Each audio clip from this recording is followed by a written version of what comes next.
apnea, dan penyakit jantung. Ada kalanya seseorang mengalami gangguan serius pada pernafasan saat tidur yang disebut dengan sleep apnea.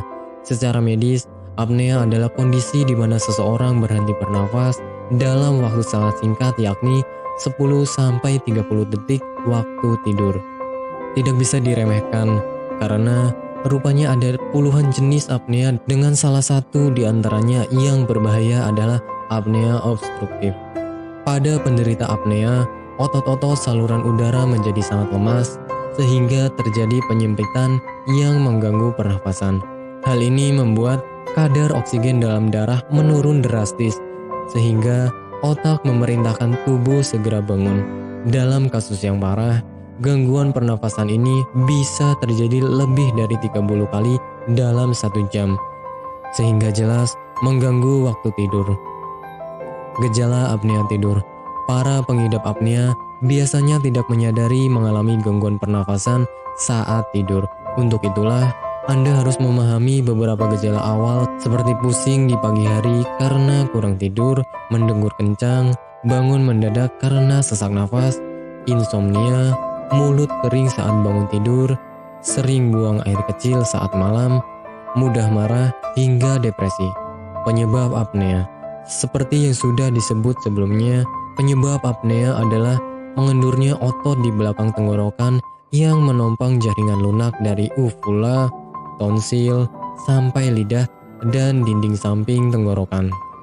Beberapa faktor yang bisa memicu apnea seperti mengkonsumsi obat tidur, hidung tersumbat, merokok, mengkonsumsi alkohol, sampai perempuan menopause. Pengobatan apnea dan kaitannya dengan jantung. Bukan tanpa alasan, apnea obstruktif sangat berbahaya karena berpengaruh ke sistem kardiovaskular, di mana apnea jenis ini memiliki risiko yang sangat tinggi pada serangan jantung. Biasanya, gangguan tidur kerap kali dialami oleh orang-orang setengah baya dan mereka yang mengalami obesitas atau kelebihan berat badan, sehingga tanpa sadar kehidupan menjadi berantakan.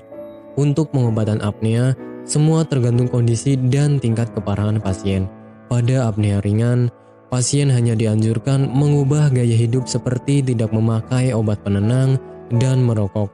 Sementara, pengobatan untuk tingkat sedang sampai parah diperlukan beberapa terapi seperti CPAP, BIPAP, MAD, dan ASP sampai pemakaian oksigen cadangan. Bagi Anda yang tidak ingin repot mencari bahan obat dan mengolahnya sendiri, Anda beruntung sekali jumpa dengan channel kami. Di sini kami menawarkan produk herbal berkualitas dari PT Dinagri Indonesia yang sudah dalam bentuk ekstra kapsul sehingga